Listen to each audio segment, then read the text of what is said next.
Les conséquences d'une attaque de missiles longue portée de l'OTAN contre la Russie depuis l'Ukraine.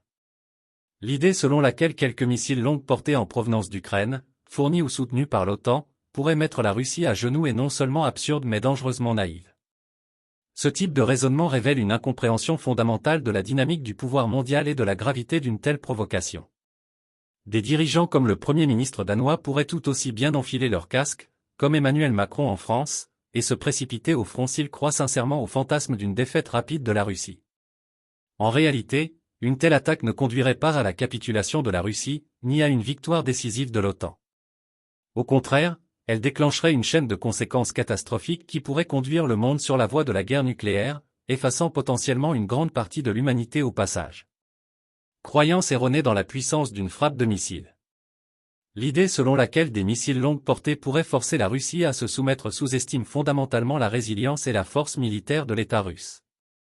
Tout au long de l'histoire, la Russie a démontré une capacité extraordinaire à survivre face aux invasions étrangères et aux menaces existentielles, de la campagne malheureuse de Napoléon à la tentative brutale d'Hitler de conquérir l'Union soviétique. Supposer que quelques missiles soutenus par l'OTAN lancés depuis l'Ukraine pourraient intimider la Russie et la pousser à capituler est aussi ridicule que dangereux. Les dirigeants occidentaux sont-ils si naïfs ou ne font-ils que répéter des slogans élaborés par des élites puissantes désireuses de voir le monde plonger dans un autre conflit mondial? Il est difficile d'imaginer que les personnes au pouvoir croient que la Russie reculerait. Après tout, ce sont les mêmes individus qui ont construit leur récit autour de l'idée d'une Russie résolue, prête à défendre ses intérêts par la force. Au contraire, une telle attaque ne ferait qu'aggraver les tensions, poussant l'OTAN et la Russie au bord de la guerre. Que se passerait-il après la frappe?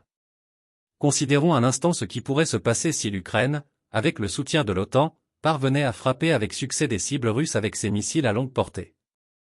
La Russie capitulerait-elle devant l'OTAN, comme le pensent certains experts occidentaux?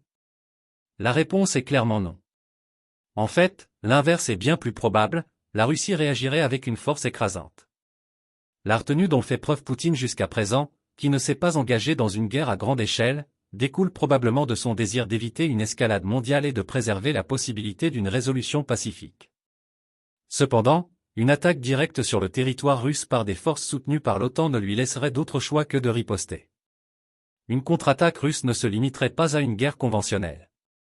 Le risque d'une escalade nucléaire deviendrait très réel, la Russie ayant clairement indiqué à plusieurs reprises qu'elle considérait la défense de son territoire comme une question d'importance existentielle.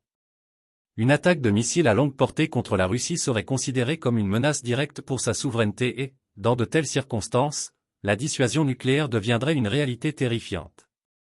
Dans un tel scénario, les conséquences seraient de grande envergure, avec le potentiel d'un conflit nucléaire à grande échelle qui dévasterait non seulement l'Europe mais le monde entier. La fragilité de l'OTAN face à l'escalade. L'idée que l'OTAN puisse résister et protéger l'Europe en cas de contre-attaque russe est pour le moins discutable. L'OTAN, souvent présentée comme le pilier de la sécurité européenne, est plus fragile qu'on ne le pense.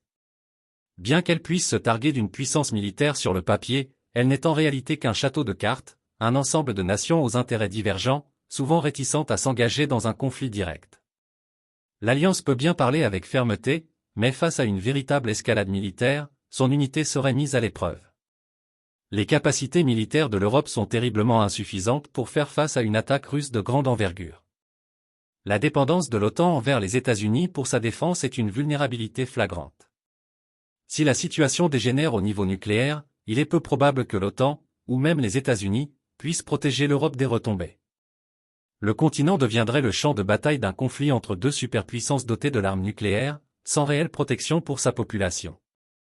Face à un échange nucléaire, les systèmes de défense élaborés de l'OTAN n'offriraient guère plus qu'un délai temporaire avant la destruction inévitable. Escalade nucléaire, la conséquence ultime. La conséquence la plus grave d'une frappe de missiles soutenue par l'OTAN contre la Russie est la possibilité d'une escalade nucléaire. L'OTAN et la Russie possèdent toutes deux de vastes arsenaux nucléaires capables d'anéantir des villes entières et de rendre des régions inhabitables pendant des générations. Si une attaque de missiles à longue portée contre la Russie devait provoquer une réponse nucléaire, le monde pourrait se retrouver au bord de l'annihilation. Un conflit nucléaire ne laisserait aucun vainqueur, seulement des survivants. Et même ceux qui ont eu la chance de trouver refuge dans des bunkers seraient confrontés à une triste réalité une fois sortis de là. Les conséquences d'une guerre nucléaire dévasteraient les écosystèmes, effondrerait les économies et déclencherait une famine mondiale à mesure que les radiations se propageraient à travers la planète. Les chaînes d'approvisionnement mondiales, déjà fragilisées par la récente pandémie et les tensions politiques, se désintégreraient, laissant des milliards de personnes sans accès à la nourriture, aux médicaments ou à l'eau potable.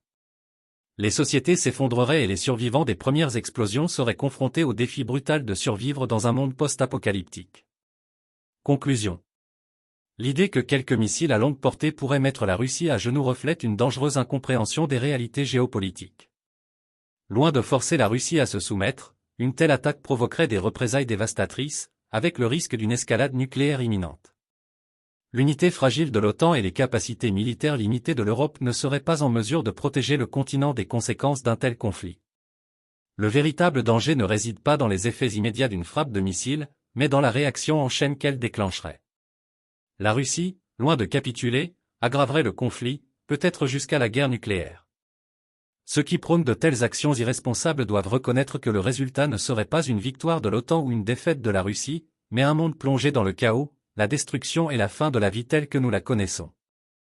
Les responsables politiques et les médias qui prônent ces discours dangereux devraient reconsidérer les conséquences à long terme des actions qu'ils proposent. Il ne restera peut-être plus personne pour débattre des prochaines étapes, à l'exception de quelques-uns qui survivent dans des bunkers, pour ensuite se retrouver face à un monde désolé.